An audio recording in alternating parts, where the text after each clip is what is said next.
ഒരുപാട് പ്രിയപ്പെട്ട പ്രേക്ഷകർ ഗുഡ് ആഫ്റ്റർനൂൺ പറയുന്നു. നമ്മുടെ കമന്റ് ബോക്സിൽ എല്ലാവർക്കും ഒരിക്കൽ കൂടി ഒരു ശുഭദിനം നേരുന്നു. ആദ്യ വാർത്തയിലേക്ക്. രാജസ്ഥാനിലെ പ്രധാനമന്ത്രിയുടെ വിവാദ പരാമർശത്തിൽ വിശദീകരണം തേടി തെരഞ്ഞെടുപ്പ് കമ്മീഷൻ.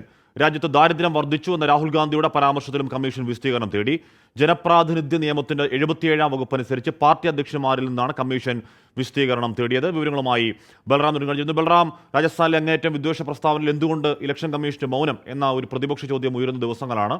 അപ്പോൾ ഒരു ആദ്യ നടപടിയിലേക്ക് കമ്മീഷൻ കടക്കുന്നു. എങ്കിൽ കൂടിയും അടിയന്തരമായി എന്ന് പറഞ്ഞാൽ വളരെ പെട്ടെന്ന് ആ വിദ്വേഷ പ്രസ്താവന നിർത്തണം എന്നൊരു വിലക്കൊന്നുമില്ലെങ്കിൽ കൂടിയും എന്താണ് നടപടിയുടെ വിശദാംശങ്ങൾ? ബൽറാം. ഹഷ്മി, രാജസ്ഥാനിലെ ബൻസ്വാഡയിൽ പ്രധാനമന്ത്രി നരേന്ദ്രമോദി നടത്തിയ വിവാദ പരാമർശത്തിനെതിരെ തുടർച്ചയായി പരാതികൾ വിവിധ രാഷ്ട്രീയ പാർട്ടികളുടെ നേതൃത്വത്തിൽ നിന്നും പൊതുജനങ്ങളിൽ നിന്ന് പോലും തെരഞ്ഞെടുപ്പ് കമ്മീഷന് ലഭിച്ചിട്ടുണ്ട്. എങ്കിൽ പോലും പ്രധാനമന്ത്രി നരേന്ദ്രമോദി തൻ്റെ ഈ അതേ പ്രസംഗം ആവർത്തിക്കുകയാണ് പല വേദികളിൽ എന്ന് പ്രതിപക്ഷം ആക്ഷേപിക്കുന്നു. തുടർന്ന് വീണ്ടും തെരഞ്ഞെടുപ്പ് കമ്മീഷനെ കാണാൻ ആലോചിക്കുന്നതിനിടെയാണ് ഇപ്പോൾ ഒരു പ്രാഥമിക നടപടി കേന്ദ്ര തെരഞ്ഞെടുപ്പ് കമ്മീഷന്റെ ഭാഗത്തു നിന്നും ഉണ്ടായിരിക്കുന്നത്. പ്രധാനമന്ത്രിക്കെതിരെ ലഭിച്ച പരാതികളിൽ തെരഞ്ഞെടുപ്പ് കമ്മീഷൻ വിശദീകരണം തേടിയിരിക്കുകയാണ്. ജനപ്രാതിനിധ്യ നിയമത്തിന്റെ 77-ാം വകുപ്പ് അനുസരിച്ച് താരപ്രചാരകരും സ്ഥാനാർത്ഥികളും നടത്തുന്ന പരാമർശങ്ങളിൽ പാർട്ടി അധ്യക്ഷനാണ് പ്രാഥമിക ഉത്തരവാദിത്തം ഉള്ളത് എന്നാണ് തെരഞ്ഞെടുപ്പ് കമ്മീഷൻ വ്യക്തമാക്കുന്നത്. ഇതനുസരിച്ച് BJP അധ്യക്ഷൻ JP നദ്ദയിൽ നിന്നാണ് പ്രധാനമന്ത്രിയുടെ കാര്യത്തിൽ വിശദീകരണം തേടിയിരിക്കുന്നത്. ഈ മാസം 29-ന്, അതായത് വരുന്ന തിങ്കളാഴ്ച രാവിലെ 11 മണിക്ക് മുമ്പായി വിശദീകരണം നൽകാനാണ് തെരഞ്ഞെടുപ്പ് കമ്മീഷൻ ആവശ്യപ്പെട്ടിരിക്കുന്നത്. ഒപ്പം തന്നെ രാഹുൽ ഗാന്ധി രാജ്യത്ത് ദാരിദ്ര്യം വർദ്ധിച്ചു വരുന്നു എന്ന പരാമർശം നടത്തിയതിനെതിരെ BJP കേന്ദ്ര തെരഞ്ഞെടുപ്പ് കമ്മീഷന് പരാതി നൽകിയിരുന്നു. ഇതിനെതിരെയും തെരഞ്ഞെടുപ്പ് കമ്മീഷൻ നടപടിയെടുത്തിരിക്കുന്നു, വിശദീകരണം തേടിയിരിക്കുന്നു. മല്ലികാർജ്ജുൻ ഖാർഗെയിൽ നിന്നാണ് ഇക്കാര്യത്തിൽ വിശദീകരണം തേടിയിരിക്കുന്നത്. ഇതേ സമയം തിങ്കളാഴ്ച രാവിലെ 11 മണിക്ക് മുമ്പായി വിശദീകരണം നൽകാനാണ് ആവശ്യപ്പെട്ടിരിക്കുന്നത്. ഒപ്പം തന്നെ തെരഞ്ഞെടുപ്പ് കമ്മീഷൻ ഇക്കാര്യത്തിൽ നടത്തിയിരിക്കുന്ന ഒരു പരാമർശം എന്നുള്ളത് ഉയർന്ന സ്ഥാനങ്ങൾ വഹിക്കുന്നവരുടെ പ്രചാരണ പ്രസംഗങ്ങൾ കൂടുതൽ ഗുരുതരമായ പ്രത്യാഘാതങ്ങൾ ഉണ്ടാക്കും എന്ന ഒരു പരാമർശവും ഈ വിശദീകരണം തേടിയതിനോടൊപ്പം തെരഞ്ഞെടുപ്പ് കമ്മീഷൻ നടത്തിയിട്ടുണ്ട്. രാഷ്ട്രീയ പാർട്ടികൾ സ്ഥാനാർത്ഥികളുടെയും താരപ്രചാരകരുടെയും വിവാദമായ അല്ലെങ്കിൽ പരാമർശങ്ങളിൽ ഉത്തരവാദിത്തം ഏറ്റെടുക്കേണ്ടി വരുമെന്ന് തെരഞ്ഞെടുപ്പ് കമ്മീഷൻ വ്യക്തമാക്കിയിരിക്കുകയാണ്. ഉടൻ ഒരു നടപടി പ്രധാനമന്ത്രിക്കെതിരെ വേണം. ഇത്തരത്തിൽ ഗൗരവമായ പരാമർശം നടത്തി വർഗീയ വിദ്വേഷം ഉണ്ടാക്കുന്ന തരത്തിൽ പരാമർശം നടത്തിയ സാഹചര്യത്തിൽ എന്ന് പ്രതിപക്ഷം ആവശ്യപ്പെട്ടെങ്കിലും അത്തരത്തിലൊരു നീക്കം ഉണ്ടായിട്ടില്ല. മധ്യപ്രദേശിലെ മൊറേനയിൽ ഏതാണ്ട് സമാനമായി തന്നെ ആവർത്തിക്കുന്നുണ്ട് പ്രധാനമന്ത്രി നരേന്ദ്രമോദി. ഈ മുസ്ലിം നുഴഞ്ഞുകയറ്റക്കാർ എന്ന വാക്കുകളൊക്കെ ഒഴിവാക്കുന്നുണ്ടെങ്കിലും നിങ്ങൾക്ക് ആരാണെന്ന് മനസ്സിലാകുമല്ലോ എന്ന് വോട്ടർമാരോട് ചോദിക്കുകയാണ്. അപ്പോൾ ഇത് പ്രധാനമന്ത്രി ഇത് ആവർത്തിക്കുന്ന പശ്ചാത്തലം പ്രതിപക്ഷം ഒരിക്കൽ കൂടി ഇലക്ഷൻ കമ്മീഷനെ പോയി ചൂണ്ടിക്കാണിക്കാൻ ഇടയുണ്ടോ? എന്ന് പറഞ്ഞാൽ രണ്ടാം ഘട്ടമൊക്കെ കഴിഞ്ഞ് സാവകാശം വിശദീകരണം കൊടുത്താൽ മതി എന്ന സാഹചര്യത്തിൽ ബൽറാം. ഹഷ്മി, ഇന്ന് അല്പസമയം മുമ്പാണ് തെരഞ്ഞെടുപ്പ് കമ്മീഷൻ ഇത്തരത്തിൽ വിശദീകരണം തേടുക പോലും ഉണ്ടായിരിക്കുന്നത്. പരാതി നൽകി 4 ദിവസങ്ങൾ കഴിഞ്ഞിട്ടും ഗുരുതര സ്വഭാവമുള്ള ഒരു പരാമർശത്തിൽ പോലും തെരഞ്ഞെടുപ്പ് കമ്മീഷന്റെ ഭാഗത്തു നിന്നും നടപടി ഉണ്ടാകാത്തതിനെ തുടർന്ന് കോൺഗ്രസ് വീണ്ടും തെരഞ്ഞെടുപ്പ് കമ്മീഷനെ കണ്ട പരാതി നൽകാൻ ആലോചിച്ചിരുന്നു. അതിനിടെയാണ് ഇപ്പോൾ ഈ ഒരു പ്രാഥമിക നീക്കം തെരഞ്ഞെടുപ്പ് കമ്മീഷന്റെ ഭാഗത്തു നിന്നും ഉണ്ടായിരിക്കുന്നത്. അതുകൊണ്ട് തന്നെ തുടർ നീക്കം എന്ന് ആലോചിച്ച ശേഷമായിരിക്കും കോൺഗ്രസ് അക്കാര്യത്തിൽ തീരുമാനമെടുക്കുക. ഹഷ്മി സൂചിപ്പിച്ച പോലെ തന്നെ പ്രധാനമന്ത്രി ബൻസ്വാഡയിൽ പ്രസംഗത്തിന് ശേഷം 7 വേദികളിൽ അദ്ദേഹം പ്രസംഗിച്ചു. ഇന്ന് രാവിലെ മൊറേനയിൽ ഉൾപ്പെടെ അതിൽ 6 വേദികളിലും ഇതേ ആരോപണം അദ്ദേഹം ആവർത്തിക്കുകയായിരുന്നു. മുസ്ലിം എന്ന പദം ഉപയോഗിച്ചില്ലെങ്കിൽ പോലും അത് ജനങ്ങൾക്ക് വിട്ടുകൊടുക്കുകയായിരുന്നു പ്രധാനമന്ത്രി വാക്കുകളിലൂടെ. ആര് എന്ന് നിങ്ങൾക്ക് മനസ്സിലായില്ലേ എന്നും ഒപ്പം തന്നെ കോൺഗ്രസിന്റെ വോട്ട് ബാങ്ക് എന്നുമുള്ള പദങ്ങൾ ഉപയോഗിച്ചുകൊണ്ടായിരുന്നു പ്രധാനമന്ത്രിയുടെ പരാമർശം. ഒപ്പം തന്നെ 2 തവണ അദ്ദേഹം കോൺഗ്രസിന്റെ പ്രകടന പത്രിക മുസ്ലിം ലീഗിന്റെ സീലോടുകൂടിയാണ് എന്നുള്ള പരാമർശം അദ്ദേഹം നടത്തിയിരുന്നു. ഇത്തരത്തിൽ കൃത്യമായി തന്നെ ഒരു വർഗീയ പരാമർശങ്ങൾ അദ്ദേഹത്തിന്റെ ഭാഗത്തു നിന്നും ഉണ്ടാകുന്നു എന്ന ആക്ഷേപം പ്രതിപക്ഷത്തിനുണ്ട്. വീണ്ടും തെരഞ്ഞെടുപ്പ് കമ്മീഷനെ സമീപിക്കേണ്ടതുണ്ടോ എന്നുള്ള കാര്യം കോൺഗ്രസ് ആലോചിച്ച് തീരുമാനമെടുക്കുമെന്നാണ് കോൺഗ്രസ് വൃത്തങ്ങൾ അറിയിക്കുന്നത്. പ്രത്യേകിച്ചും ഗുരുതര സ്വഭാവമുള്ള ഒരു പരാമർശമായിട്ട് പോലും ഉടൻ നടപടിയില്ല. അദ്ദേഹത്തിന് 2ാം ഘട്ടം കഴിഞ്ഞ് 3ാം ഘട്ടത്തിലേക്കുള്ള പ്രചരണം പോലും പകുതിയിലേറെ പിന്നിടുന്ന ഘട്ടത്തിലാണ് വിശദീകരണം പോലും തേടുന്നത്. അതിനുശേഷം പിന്നീട് നടപടിയാകുമ്പോഴേക്കും വീണ്ടും സമയമെടുത്തേക്കാം. അതുകൊണ്ട് തന്നെ വീണ്ടും ഇക്കാര്യത്തിൽ പരാതി നൽകാൻ തന്നെയാണ് നിലവിലെ സാഹചര്യത്തിൽ സാധ്യത. ഹഷ്മി. എസ് ബൽറാം തുടങ്ങിയാണ് വാർത്തയുടെ വിവരങ്ങൾ നൽകിയത്. രാജസ്ഥാനിലെ ബൻസ്വാഡയിൽ പ്രധാനമന്ത്രി നരേന്ദ്രമോദി നടത്തിയ അങ്ങേയറ്റത്തെ വിദ്വേഷ പ്രസംഗത്തിലാണ് ഇപ്പോൾ ഇലക്ഷൻ കമ്മീഷൻ വിശദീകരണം തേടൽ. അപ്പോഴും സാവധാനം 29-ാം തീയതി 11 മണിക്ക് മുൻപ് കൊടുത്താൽ മതി. അപ്പോൾ അതിനിടയിൽ ഈ പ്രസംഗം പ്രധാനമന്ത്രി ഈ ദിവസം ആവർത്തിക്കുകയാണ്. അതിനെതിരെ പ്രതിപക്ഷം എന്തു ചെയ്യുന്നു എന്നതാണ് ചോദ്യം. പ്രിയപ്പെട്ട പ്രേക്ഷകരെ, നാളെയാണ് വിധിയെഴുത്ത്. ICL FinCorp 24 ഇലക്ഷൻ സമർപ്പിക്കുന്നത് ICL FinCorp, the intelligent choice. Powered by Asset, responsibly yours. Plaza Premium Gold, the universe's finest ice cream. in association with Durashine Roof and Wall Sheets. ഒരു ടാറ്റ ബ്ലൂസ്കോപ്പ് സ്റ്റീൽ ഉൽപ്പന്നം. ACCA CMA CA പഠിച്ച് ജയിക്കാനുള്ള ശരിയായ മാർഗം. എലാൻസ് 0% പണിക്കൂലി, 100% സന്തോഷം. Al Muqtadir jewellery group, India, UAE. MGM Group of Institutions.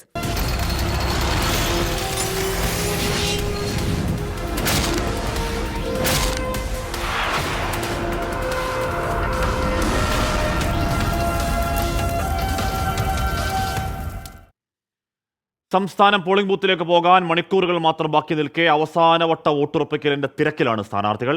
നിശബ്ദ പ്രചാരണത്തിന് മണിക്കൂറുകളിൽ വോട്ടർമാരെയും മതമേലധ്യക്ഷന്മാരെയും നേരിൽ കാണുന്ന തിരക്കിലാണ് സ്ഥാനാർത്ഥികൾ. അവസാന ദിവസവും തികഞ്ഞ വിജയപ്രതീക്ഷയിലാണ് ഒട്ടുമിക്ക എല്ലാ സ്ഥാനാർത്ഥികളും. സ്വീകരണങ്ങളും പ്രവർത്തകരുടെ ആരവങ്ങളുമില്ലാതെ നിശബ്ദമായി വോട്ടുറപ്പിക്കുന്ന തിരക്കിലാണ് സ്ഥാനാർത്ഥികൾ. മണ്ഡലങ്ങളിലെ എല്ലാ പ്രധാനപ്പെട്ട കേന്ദ്രങ്ങളിലുമെത്തി അവസാന ഓട്ടപ്പാച്ചിൽ നടത്തുകയാണ് ഓരോരുത്തരും. ഇടഞ്ഞു നിൽക്കുന്ന സാമുദായിക നേതാക്കളെ കാണുകയാണ് സ്ഥാനാർത്ഥികൾ ചിലരുടെ ഇന്നത്തെ പ്രധാന പരിപാടി. മതമേലധ്യക്ഷന്മാരുടെ അനുഗ്രഹം തേടുന്നവരുമുണ്ട്. മാർക്കറ്റുകളും വീടുകളും കേന്ദ്രീകരിച്ചായിരുന്നു തൃശൂരിലെ LDF സ്ഥാനാർത്ഥി VS സുനിൽകുമാറിന്റെ പ്രചരണം. UDF സ്ഥാനാർത്ഥി K മുരളീധരൻ ഗുരുവായൂർ ക്ഷേത്രത്തിൽ ദർശനം നടത്തി. ആലത്തൂരിലെ എല്ലാ സ്ഥാനാർത്ഥികളും വോട്ടർമാരെ നേരിൽ കാണാനാണ് ഇന്നത്തെ ദിവസം ഉപയോഗിച്ചത്. തെരഞ്ഞെടുപ്പ് കമ്മിറ്റി ഓഫീസ് കേന്ദ്രീകരിച്ച് പ്രവർത്തനങ്ങൾ ഏകോപിപ്പിക്കുന്ന തിരക്കിലാണ് ചില സ്ഥാനാർത്ഥികൾ. വോട്ടർമാർക്ക് എറണാകുളത്തെ UDF സ്ഥാനാർത്ഥി ഹൈബി ഈഡൻ സ്ലിപ്പുകൾ വിതരണം ചെയ്തു. 20 സീറ്റുകളിലും വിജയമുറപ്പെന്ന് KPCC അധ്യക്ഷൻ K സുധാകരൻ. 20 ഔട്ട് ഓഫ് 20 തന്നെ. ഞങ്ങൾ അന്ന് പറഞ്ഞ വാക്കിൽ നിന്ന് 1 ഇഞ്ച് നമ്മൾ വ്യതിചരിച്ചിട്ടില്ല. ഞാനല്ല, കോൺഗ്രസിന്റെ ഒരു നേതാക്കന്മാരും വ്യതിചരിച്ചിട്ടില്ല. എന്തുകൊണ്ടാണ്? എല്ലാവർക്കും ഫുൾ കോൺഫിഡൻസ് ഉള്ളതുകൊണ്ട്. സംസ്ഥാനത്ത് അട്ടിമറി വിജയം നേടുമെന്നും BJPക്ക് അനുകൂലമായ അടിയൊഴുക്കുണ്ടെന്നും BJP ദേശീയ നിർവാഹക സമിതി അംഗം PK കൃഷ്ണദാസ്. കേരളത്തിൽ അദൃശ്യവും അതിശക്തവുമായ ഒരടിയൊഴുക്ക് ദേശീയ ജനാധിപത്യ സഖ്യത്തിന് അനുകൂലമായിട്ട് നിലനിൽക്കുകയാണ്. ഇടതുമുന്നണി തിളക്കമാർന്ന ജയം നേടുമെന്ന് A വിജയരാഘവൻ. ഈ തെരഞ്ഞെടുപ്പിൽ ഇടതുപക്ഷം നല്ല നിലയിൽ തന്നെ ജയിക്കും. ഏതുതരം അത്തരം കറൻസ് ഉണ്ടായാലും അതിനെ അതിജീവിച്ചുകൊണ്ട് തന്നെ ജയിക്കും. 24 തിരുവനന്തപുരം. ഇതവിടെ രാജേന്ദ്ര വലച്ചേട്ടൻ ചോദിക്കുകയാണ്, ഹാഷ്മി ബ്രോ എവിടെയാണ് വോട്ട് ചെയ്യാൻ സമയമുണ്ടോ? നാളെ ചേട്ടാ വോട്ട് 12 പരമാവധി എങ്ങനെയെങ്കിലും പോയി ഒരു വോട്ട് ചെയ്യണം എന്ന ആഗ്രഹമുണ്ട്. കാര്യം അത്രത്തോളം പ്രധാനപ്പെട്ട ഒരു തെരഞ്ഞെടുപ്പാണ്. ആരും വോട്ടുകൾ പാഴാക്കാൻ പാടില്ല. ആലത്തൂർ മണ്ഡലത്തിൽ കൊട്ടിക്കലാശത്തിന് ശേഷം ആയുധങ്ങൾ ഉപേക്ഷിച്ചെന്ന് UDF. LDF സ്ഥാനാർത്ഥി K രാധാകൃഷ്ണന്റെ അകമ്പടി വാഹനത്തിലെത്തിയവരാണ് ആയുധം ഉപേക്ഷിച്ചത് എന്നാണ് പരാതി. തെരഞ്ഞെടുപ്പ് അട്ടിമറിക്കാനുള്ള ശ്രമമാണ് നടക്കുന്നതെന്ന് UDF സ്ഥാനാർത്ഥി രമ്യ ഹരിദാസ് ആരോപിച്ചു. ആയുധങ്ങൾ ഉപയോഗിച്ച് തെരഞ്ഞെടുപ്പിനെ നേരിടേണ്ട അവസ്ഥ LDFനില്ല എന്നാണ് K രാധാകൃഷ്ണന്റെ മറുപടി.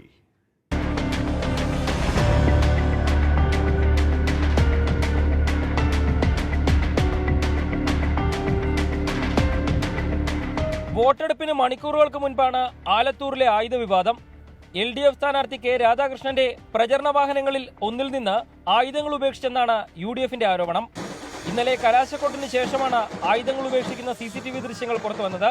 തിരഞ്ഞെടുപ്പ് അട്ടിമറിക്കാനാണ് LDF ആയുധങ്ങൾ എത്തിച്ചതെന്ന് UDF സ്ഥാനാർത്ഥി രമ്യ ഹരിദാസ്. ഇത് തെരഞ്ഞെടുപ്പ് അട്ടിമറിക്കുന്നതിന് വേണ്ടിയിട്ട് CPM നേരിട്ട് നടത്തുന്ന ആസൂത്രിതമായിട്ടുള്ള ഭാഗമായിട്ടാണ് എന്നുള്ളതാണ് ഞങ്ങൾക്ക് മനസ്സിലാക്കുന്നത്. വലിയ ആസൂത്രിതമായിട്ടുള്ളത് ഇതിന് പിന്നിൽ നടന്നിട്ടുണ്ട്. മന്ത്രിക്ക് നേരിട്ട് പങ്കുള്ളത് തന്നെയാണ് എന്നുള്ളതാണ് അന്വേഷണത്തിൽ നിന്ന് അറിയാൻ കഴിഞ്ഞിരിക്കുന്നത്. ആരോപണം കള്ളമെന്നാണ് K രാധാകൃഷ്ണന്റെ പ്രതികരണം. ആയുധം ഉപയോഗിച്ചല്ല, ബാലറ്റ് ഉപയോഗിച്ചുള്ള യുദ്ധത്തിനാണ് LDF മത്സരിക്കുന്നതെന്നും K രാധാകൃഷ്ണൻ. അത് മനഃപൂർവ്വം ഉണ്ടാക്കിയതാ. അതെന്താ വെച്ചാൽ പിന്നെ ഇവരെന്താ വെച്ചാൽ ഇതിന്റെ പുറകെ വാഹനത്തിന്റെ പുറകെ വന്നിട്ട് വല്ല പിന്നെ ഈ വിട്ടകത്തിയൊക്കെ കണ്ടു കഴിഞ്ഞാൽ വേറെ എന്തെങ്കിലും വിചാരിച്ച് തെറ്റിദ്ധരിച്ചാലോന്ന് വെച്ചിട്ട് പുറത്തേക്ക് വരണ്ടെന്ന് വെച്ചിട്ട് അവരിവിടെ അത് ഉപേക്ഷിച്ച് പോവുകയാണ് ചെയ്തത്. പോലീസിനെ വിവരം അറിയിച്ചെങ്കിലും നടപടി സംബന്ധിച്ച വിവരങ്ങൾ നൽകിയില്ല എന്നും UDF ആരോപിക്കുന്നുണ്ട്. ദൃശ്യങ്ങളിലുള്ളവരോട് ഹാജരാകാൻ നിർദ്ദേശം നൽകിയെന്നാണ് ചേലക്കര പോലീസിന്റെ വിശദീകരണം. സമ്മതിദായകർ പോളിംഗ് ബൂത്തിലേക്ക് എത്താൻ മണിക്കൂറുകൾ മാത്രം അവശേഷിക്കുകയാണ് ആലത്തൂരിൽ പുതിയ രാഷ്ട്രീയ വിവാദം ഉയർന്നിരിക്കുന്നത്. ഈ വിവാദത്തെ വോട്ടർമാർ സ്വീകരിക്കുമോ അതോ തള്ളിക്കളയുമോ എന്നാണ് കണ്ടറിയേണ്ടത്. ക്യാമറമാൻ മുഹമ്മദിനൊപ്പം S ശ്യാംകുമാർ, 24 ആലത്തൂർ. ദാമിന പറയുന്ന ആഷ്പ്രവും നാളെ ഞാൻ എൻ്റെ കന്നി വോട്ട് രേഖപ്പെടുത്തും. അപ്പോൾ കന്നി വോട്ടുകാരായ ഒരുപാട് വോട്ടർമാരുണ്ട്. അപ്പോൾ അതിൻ്റെ എക്സൈറ്റ്മെൻറ്റ് അവർക്കുണ്ടാകും. അപ്പോൾ എല്ലാവരും നാളെ പോയി മറക്കാതെ വോട്ട് രേഖപ്പെടുത്തണം. അത് വല്ലാത്തൊരു അനുഭവമാണ്. വയനാട്ടിൽ കിറ്റ് വിവാദം പുകയുന്നു. വിഷയത്തിൽ പങ്കില്ലെന്നാണ് BJP ആവർത്തിക്കുമ്പോഴും രൂക്ഷ ആരോപണം തുടരുകയാണ്. LDFും UDFും BJPയുടെ നോർത്ത് ഇന്ത്യൻ പരീക്ഷണമാണ് വയനാട്ടിൽ നടത്തുന്നത് എന്നായിരുന്നു LDF സ്ഥാനാർത്ഥി ആനി രാജയുടെ വിമർശനം. BJPയുടെ പങ്ക് വ്യക്തമാക്കുന്ന തെളിവുകൾ കയ്യിലുണ്ടെന്ന് T സിദ്ദീഖ് MLAയും പറഞ്ഞു. വോട്ടിങ്ങിന് മണിക്കൂറുകൾ മാത്രം ബാക്കി നിൽക്കെ കിറ്റിലുടക്കുകയാണ് വയനാടൻ തെരഞ്ഞെടുപ്പ് രംഗം. ഇന്നലെ ബത്തേരിയിൽ നിന്നാണ് പോലീസ് 2 വാഹനങ്ങളിലും ഭക്ഷ്യോൽപ്പന്ന വിതരണ കേന്ദ്രത്തിലും തയ്യാറാക്കി വച്ച കിറ്റുകൾ പിടികൂടുന്നത്. ഭക്ഷ്യോൽപ്പന്ന കിറ്റുകൾക്ക് പിന്നിൽ BJP എന്നും ആദിവാസി ഊരുകളിലേക്ക് വിതരണം ചെയ്യാൻ തയ്യാറാക്കി വെച്ചതെന്നും UDF ആരോപണം. കിറ്റ് ഓർഡർ നൽകിയത് BJP പ്രവർത്തകരെന്നും കൊണ്ടുപോയത് BJP തയ്യാറാക്കിയ വാഹനത്തിൽ നിന്നും.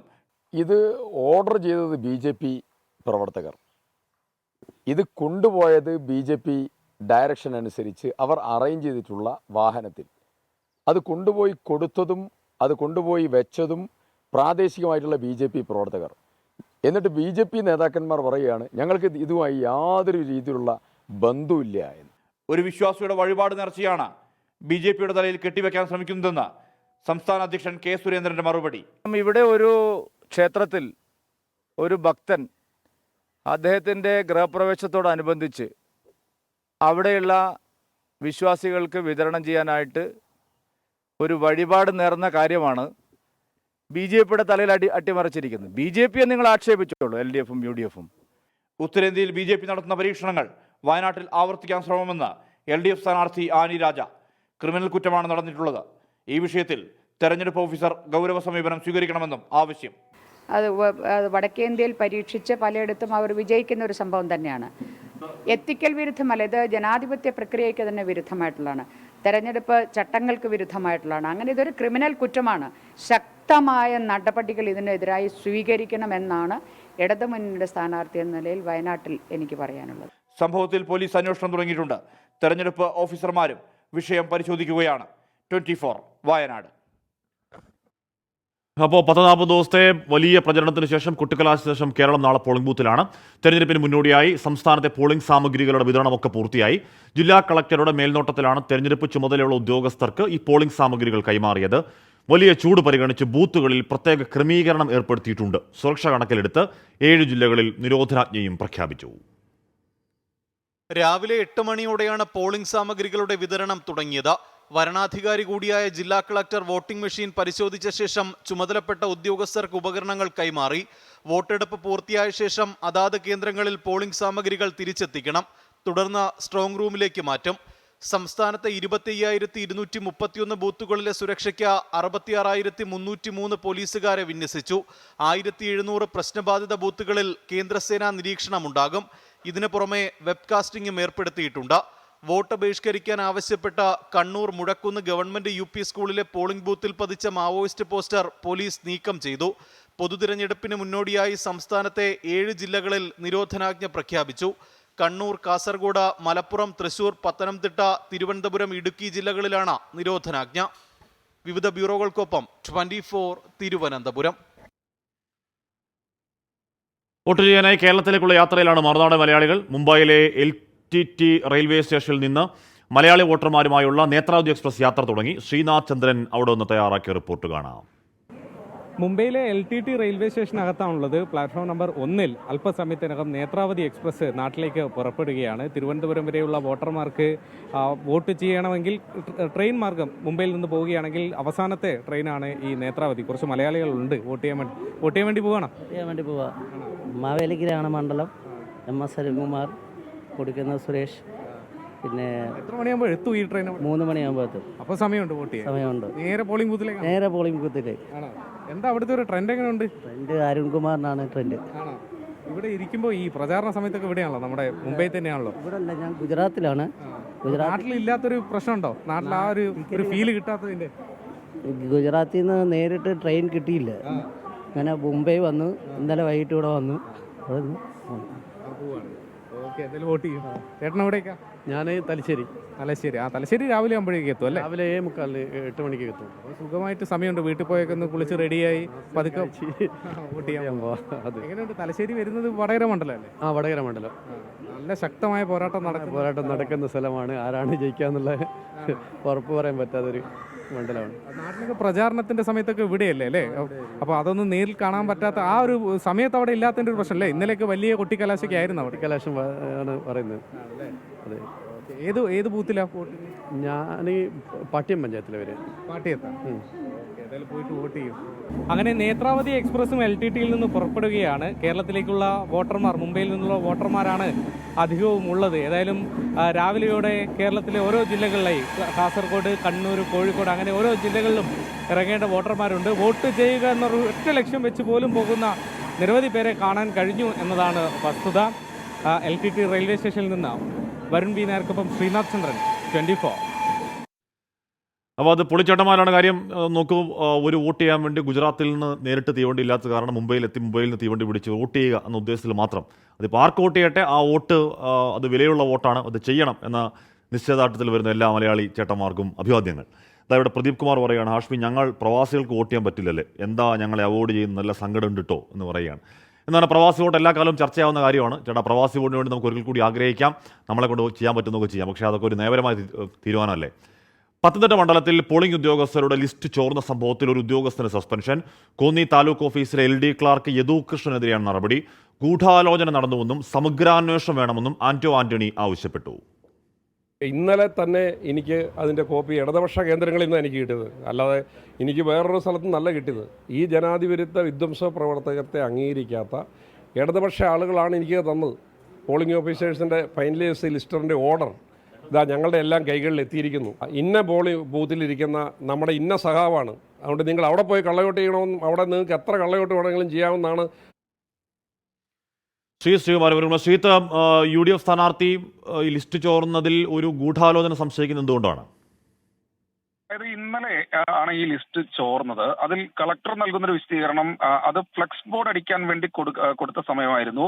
അത് വാട്സാപ്പിൽ നൽകുമ്പോൾ അതൊരു ഉദ്യോഗസ്ഥരുടെ ഗ്രൂപ്പിലേക്ക് പോയി എന്നാണ്, ആ ഗ്രൂപ്പിൽ നിന്നാണ് ചോർന്നിരിക്കുന്നത് എന്നാണ് ഈ ഒരു ഘട്ടത്തിൽ മനസ്സിലാക്കുന്നത്. എന്തായാലും ആ ഒരു ഉദ്യോഗസ്ഥനെ സസ്പെൻഡ് ചെയ്തിട്ടുണ്ട്. അതിൽ ഏറ്റവും ഗുരുതരമായ കാര്യം, ഇന്ന ബൂത്തിൽ ആന്റണി നേരത്തെ സൂചിപ്പിച്ച പോലെ ഇന്ന ബൂത്തിൽ ഇന്ന ഉദ്യോഗസ്ഥൻ എന്ന തരത്തിലാണ് തന്നെയായിരുന്നു ആ ലിസ്റ്റ് ഉണ്ടായിരുന്നത്. എന്തായാലും ആ ലിസ്റ്റ് ചോർന്ന ഉടൻ തന്നെ ആക്ഷേപമായി ആന്റണി രംഗത്ത് വന്നു.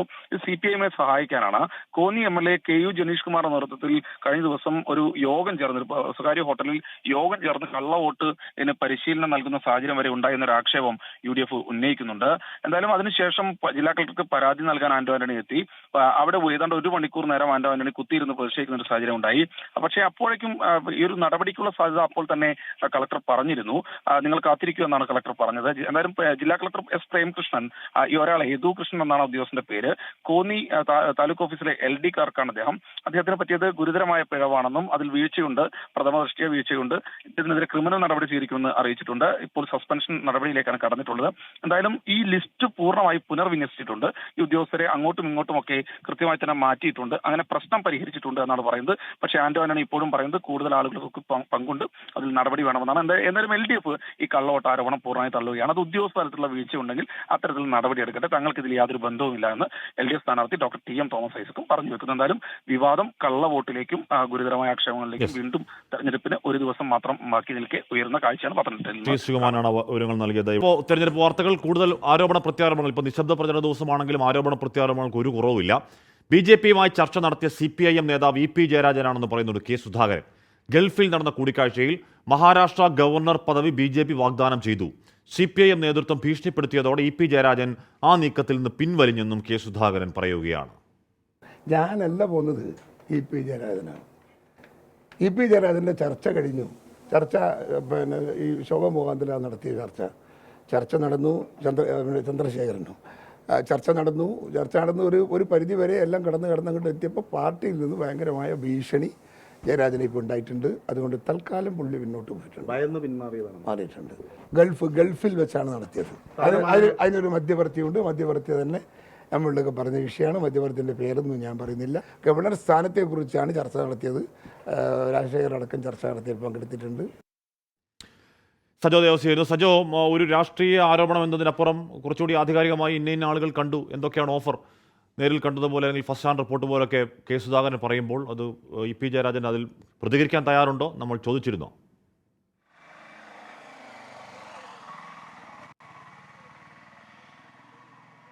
ഹാഷ്മിയും അതീവ ഗൗരവ സ്വഭാവത്തിലുള്ള വലിയ രാഷ്ട്രീയ മാനങ്ങളുള്ള ഒരു ആരോപണം എന്ന നിലയ്ക്ക് തന്നെ ഇതിനെ കാണണം. ഈ തിരഞ്ഞെടുപ്പ് കാലത്തുടനീളം UDF-നെതിരെയും കോൺഗ്രസിനെതിരെയും LDF, CPIM ഒക്കെ പ്രധാനപ്പെട്ട രാഷ്ട്രീയ ആയുധമാക്കിയത് BJP ബാന്ധവം, അന്തർധാര, കെ സുധാകരനെ കേന്ദ്രീകരിച്ചാണെങ്കിൽ അദ്ദേഹം RSS ശാഖയ്ക്ക് സംരക്ഷണം നൽകി, I will go with BJP എന്നിങ്ങനെയുള്ള പരാമർശങ്ങൾ ഒക്കെ ചൂണ്ടിക്കാണിച്ച് അവരുടെ ഒരു പ്രചാരണത്തിന്റെ കുന്തമുന തന്നെ അതായിരുന്നു.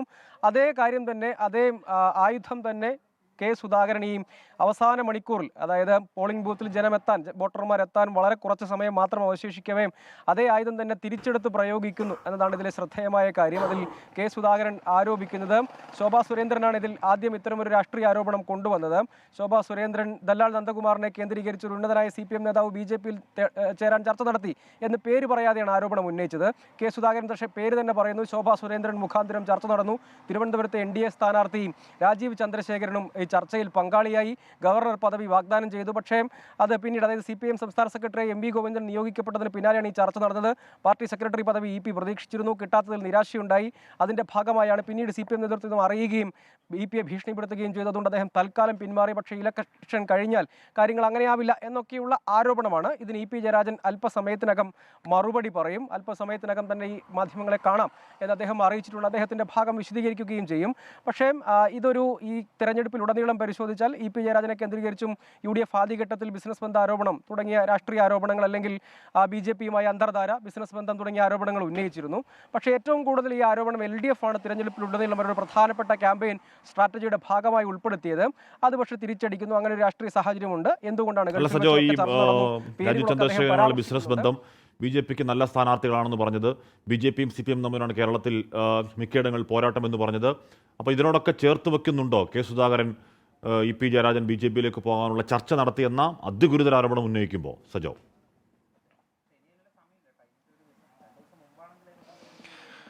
ഹാഷ്മി, അത് തന്നെയാണ് ഇതിലെ പ്രധാനപ്പെട്ട കാര്യം. അതായത് NDA സ്ഥാനാർത്ഥിയുടെയും അഭ്യർത്ഥന ലിസ്റ്റിൽ, കത്തിൽ വരെ EP-യുടെ പേര് വരുന്നു. അതുകൂടാതെ മികച്ച സ്ഥാനാർത്ഥികളെന്ന് അദ്ദേഹം മുൻപ് നടത്തിയ പരാമർശം, ബിസിനസ് ബന്ധ ആരോപണം എന്ന് തുടങ്ങി EP-യെ കേന്ദ്രീകരിച്ച് കുറച്ചു കാലമായി തന്നെ ഒരു രാഷ്ട്രീയ ആരോപണങ്ങൾ കടുപ്പിക്കാൻ UDF-ഉം കോൺഗ്രസും ഒക്കെ സജീവമായി ശ്രമിച്ചു പോന്നിട്ടുണ്ട്.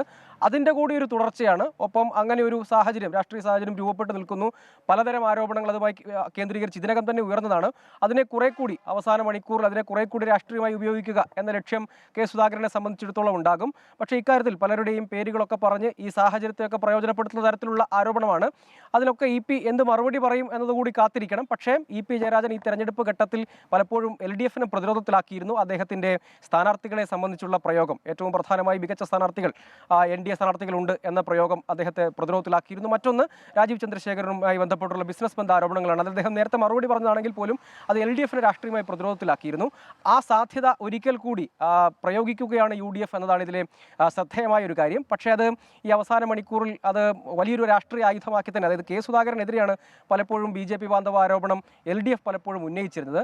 അതിൽ LDF-ന്റെ ഭാഗത്തു നിന്ന് ഒരാളെ നേരത്തെ തന്നെ UDF തിരഞ്ഞെടുത്തിരുന്നതാണ് ഇക്കാര്യത്തിൽ ഈ ആരോപണങ്ങൾക്ക് എന്നതുകൂടിയാണ്. ഏതായാലും അതീവ ഗൗരവ സ്വഭാവത്തിലുള്ള ഒരു ആരോപണമാണ്.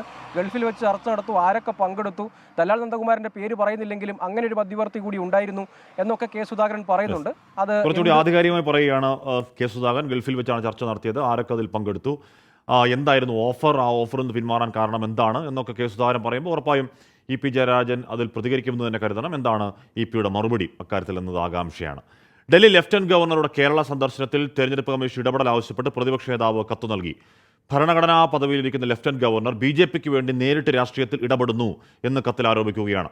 രാഷ്ട്രീയ ലക്ഷ്യത്തോടെ കേരള സന്ദർശനത്തിനെത്തിയ ഡൽഹി ലഫ്റ്റനന്റ് ഗവർണർക്കെതിരെ നടപടി വേണമെന്നും പ്രതിപക്ഷ നേതാവ് ആവശ്യപ്പെട്ടു. AV ജയശങ്കർ ചേർന്നു. ജയശങ്കർ, ചില സഭാ മേലധ്യക്ഷന്മാരെയൊക്കെ കാണാനൊക്കെ നീക്കം നടത്തുന്നുണ്ടായിരുന്നു ലഫ്റ്റനന്റ് ഗവർണർ. അപ്പോൾ അത് BJP-ക്ക് വേണ്ടി വോട്ട് പിടിക്കാനുള്ള വരവാണ് എന്ന് തന്നെ പ്രതിപക്ഷം സംശയിക്കുകയാണോ? ആഷ്മി, അങ്ങനെ തന്നെയാണ് പ്രതിപക്ഷം സംശയിക്കുന്നത്. കോൺഗ്രസിനും അത്തരത്തിലൊരു നിലപാടുണ്ട്. ഇതിൻ്റെ ഭാഗമായാണ് പ്രതിപക്ഷ നേതാവ് തന്നെ തെരഞ്ഞെടുപ്പ് കമ്മീഷന് ഇതുമായി ബന്ധപ്പെട്ടൊരു പരിപാടി, ഒരു പരാതി ഈ വിഷയവുമായി ബന്ധപ്പെട്ട് നൽകിയത്. വി.കെ. സക്സേനയുടെ കേരള സന്ദർശനം BJPക്ക് വേണ്ടിയാണ്. BJPക്ക് വേണ്ടി വോട്ട് മറിക്കുന്നതിന് വേണ്ടിയാണ് അദ്ദേഹം കേരളത്തിലെത്തിയത്. ലഫ്റ്റനന്റ് ഗവർണർ എന്ന ഭരണഘടനാ പദവിയിലിരിക്കുന്ന വ്യക്തി ഇത്തരത്തിൽ ഒരു പ്രചരണത്തിന് ഇറങ്ങുന്നത്, അല്ലെങ്കിൽ വോട്ട് മറിക്കാൻ BJPക്ക് വേണ്ടി രാഷ്ട്രീയ ലക്ഷ്യത്തോടു കൂടി ഇറങ്ങുന്നത് ഭരണഘടനാപരമായും തെരഞ്ഞെടുപ്പ് പെരുമാറ്റച്ചട്ടത്തിൻ്റെയും എല്ലാം ലംഘനമാണ്. അതുകൊണ്ട് തന്നെ അദ്ദേഹത്തിനെതിരെ നടപടി വേണമെന്നാണ് നിലവിൽ പ്രതിപക്ഷ നേതാവ് തെരഞ്ഞെടുപ്പ് കമ്മീഷന് നൽകിയ പരാതിയിൽ പറയുന്നത്. ഒരു അടിയന്തര നടപടിയാണ് ആവശ്യപ്പെടുന്നത്. കഴിഞ്ഞ ദിവസം കൊച്ചിയിലെത്തിയ ഡൽഹി ലഫ്റ്റനന്റ് ഗവർണർ അതിനുശേഷം കോട്ടയത്ത് ഉൾപ്പെടെ സന്ദർശനം നടത്തിയിരുന്നു. ഇന്ന് അദ്ദേഹം തിരുവനന്തപുരത്തുണ്ട്. തിരുവനന്തപുരത്തെ ലത്തീൻ സഭയോട് ഉൾപ്പെടെ സന്ദർശിക്കാനുള്ള ശ്രമം അദ്ദേഹം നടത്തിയിട്ടുണ്ട്. പക്ഷേ നിലവിൽ ലഭ്യമായ വിവരങ്ങൾ അനുസരിച്ച് സഭ മേലധ്യക്ഷന്മാർ ഗവർണറെ കാണാനുള്ള ഒരു സമയം നിശ്ചയിച്ച് നൽകിയിട്ടില്ല. എന്തായാലും ഇത്തരത്തിൽ ഒരു വർഗീയ ധ്രുവീകരണം ഉണ്ടാക്കി ഇത്തരത്തിലുള്ള ക്രിസ്ത്യൻ വോട്ടുകൾ മറിക്കുക എന്ന ലക്ഷ്യത്തോടു കൂടിയാണ് ലഫ്റ്റനന്റ് ഗവർണർ കേരള സന്ദർശനം നടത്തുന്ന ഗുരുതര ആരോപണമാണ് പ്രതിപക്ഷം ഉന്നയിക്കുന്നത്. ഇതുമായി ബന്ധപ്പെട്ടാണ് പ്രതിപക്ഷ നേതാവിൻ്റെ പരാതി. എന്തായാലും ഈ വിഷയത്തിൽ തെരഞ്ഞെടുപ്പ് കമ്മീഷന്റെ നിലപാട് എന്തായിരിക്കും, എന്ത് നടപടിയായിരിക്കും തെരഞ്ഞെടുപ്പ് കമ്മീഷൻ എടുക്കാൻ പോകുക എന്നത് നിർണായകമാണ്. യെസ്, ജയശങ്കറാണ് വാർത്തയുടെ വിവരങ്ങൾ നൽകിയത്. ഇവിടെ ലില്ലി ചോളി പറയുന്നു എല്ലാ കന്നി വോട്ടർമാർക്കും ആശംസകൾ എന്ന് പറയുകയാണ്.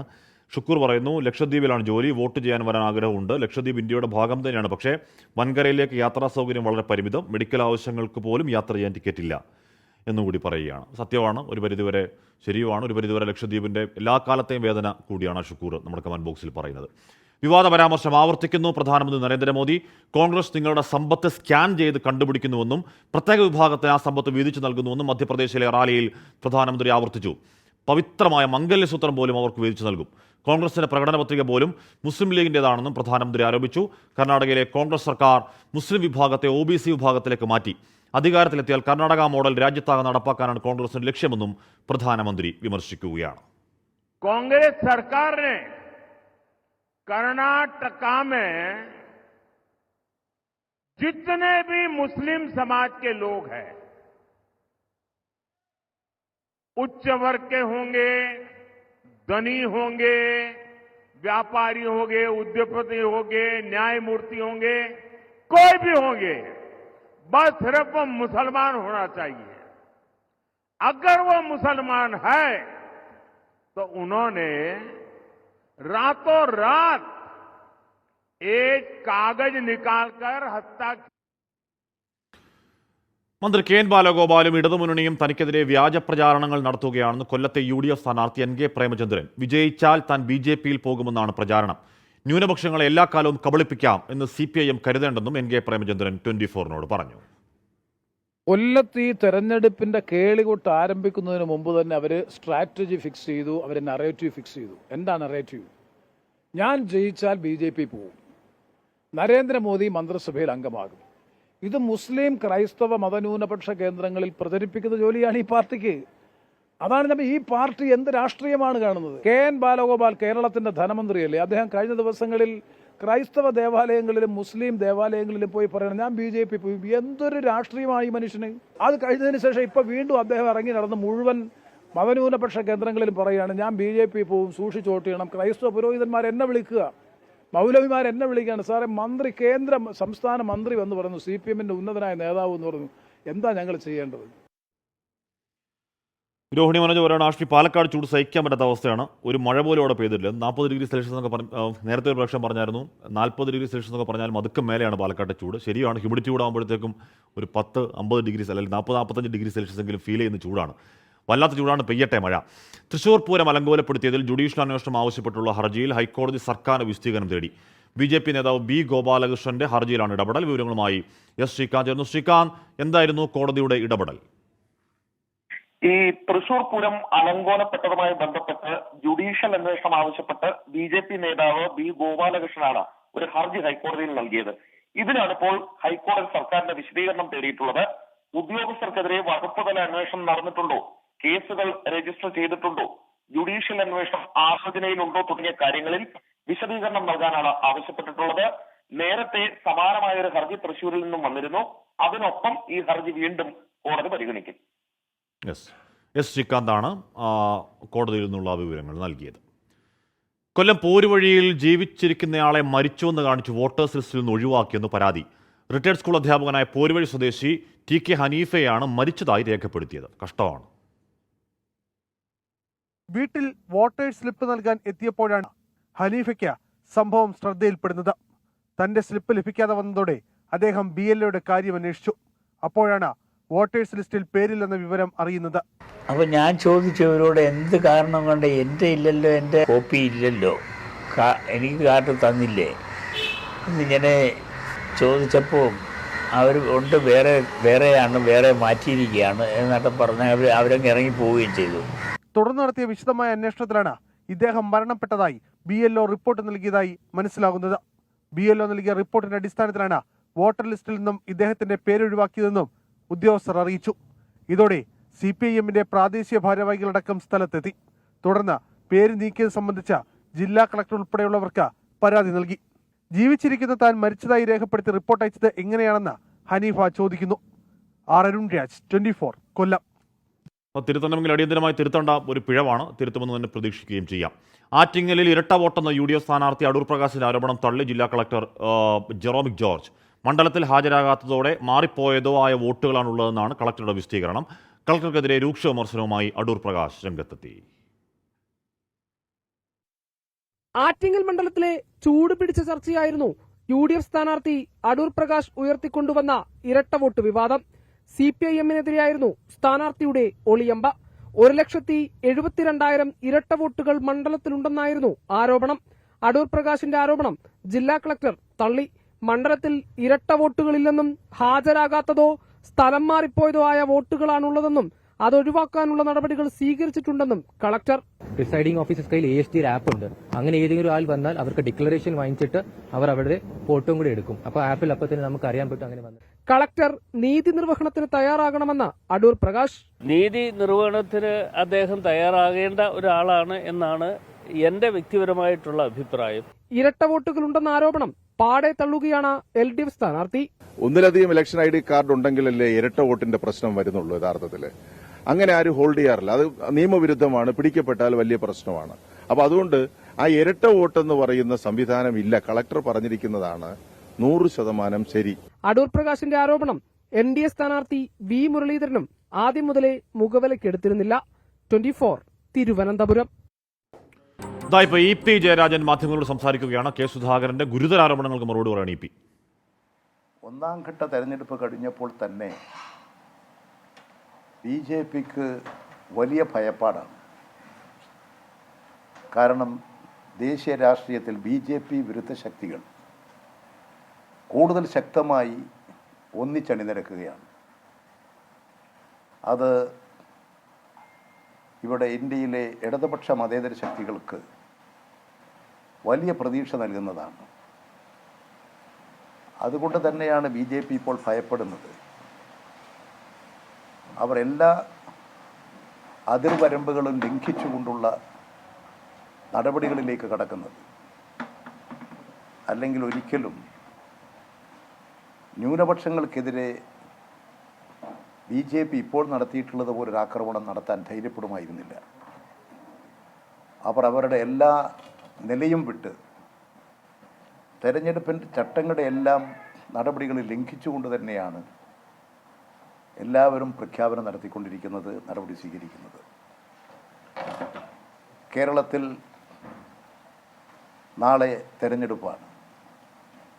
ആ തെരഞ്ഞെടുപ്പിന് വേണ്ടിയിട്ടുള്ള ഒരുക്കങ്ങളെല്ലാം തെരഞ്ഞെടുപ്പ് കമ്മീഷൻ ചെയ്തിട്ടുണ്ട്. പ്രവർത്തനങ്ങൾ നടന്നു വരികയാണ്. പൊതുവെ കേരളത്തിൽ പറയത്തക്ക നിലയിലുള്ള സാധാരണഗതിയിൽ വലിയ സംഘർഷങ്ങളും കാര്യങ്ങളും ഉണ്ടാകുമായിരുന്നു. ഇന്നലെ ഈ കലാശക്കൊട്ടിൻ്റെ രംഗത്താണ് ചെറിയ ചെറിയ സംഭവങ്ങൾ ഉണ്ടായത്. ആ ദൗർഭാഗ്യകരമായ സംഭവങ്ങളും എല്ലാവരും കൂടി ആലോചിച്ചിരുന്നെങ്കിൽ ഒഴിവാക്കേണ്ടതായിരുന്നു.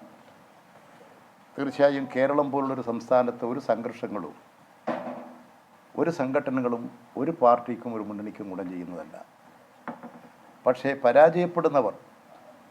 പരാജയപ്പെടാൻ സാധ്യതയുള്ളവർ, വിജയസാധ്യതയുള്ള ഇടതുപക്ഷ മുന്നണിക്കെതിരായി എല്ലാ തരത്തിലുള്ള നെറികെട്ട പ്രവർത്തനങ്ങളും സംഘടിപ്പിച്ചുകൊണ്ടിരിക്കുകയാണ്.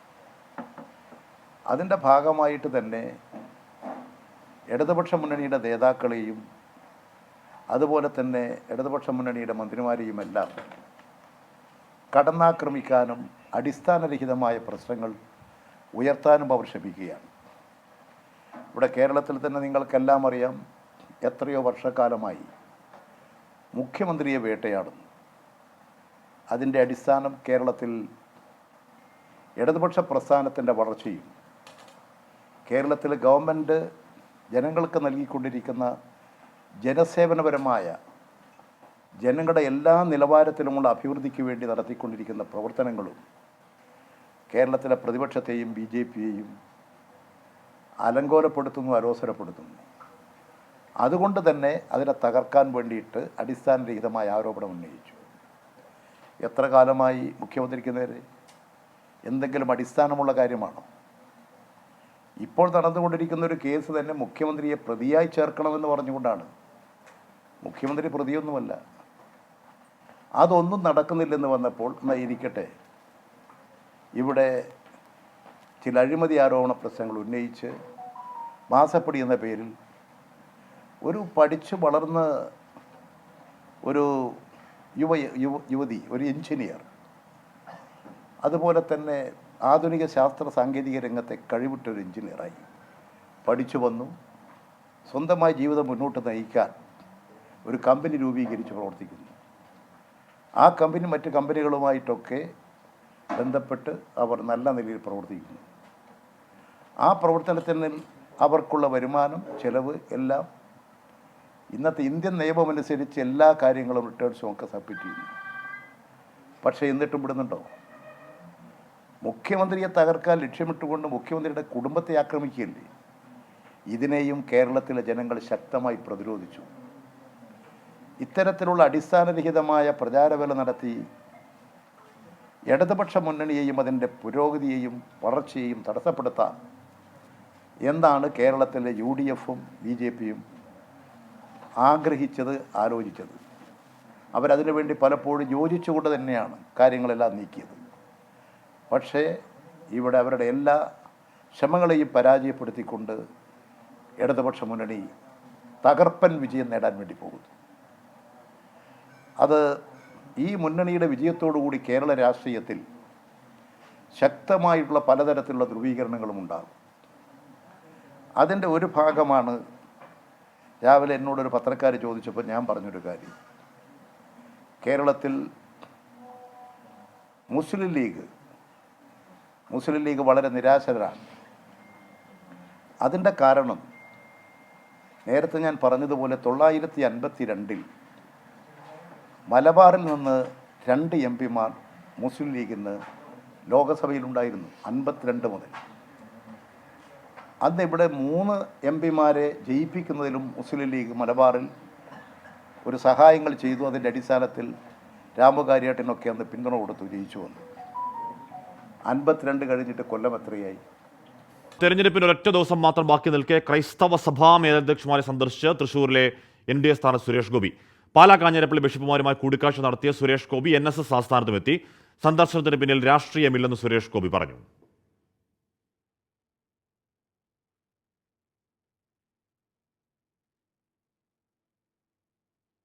ഒരു പ്രേക്ഷക പറയുകയാണ്, കൊടും വരൾച്ചയിൽ ഹൈറേഞ്ചിലെ മിക്ക ഏലത്തോട്ടങ്ങളും ഉണങ്ങി നശിക്കുകയാണ്. ഏലം കൃഷി ചെയ്യുന്ന പല മേഖലയിലും ഒരു മഴ പോലും കിട്ടാത്ത സാഹചര്യമുണ്ട്.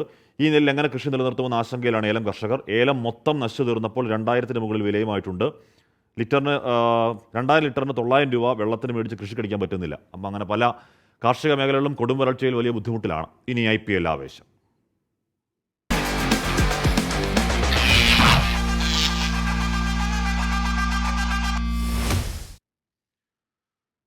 IPL ഇന്ന് Sunrisers Hyderabad royal Challengers Bengaluru പോരാട്ടം. രാത്രി 7:30 ഹൈദരാബാദിന്റെ മൈതാനത്താണ് മത്സരം.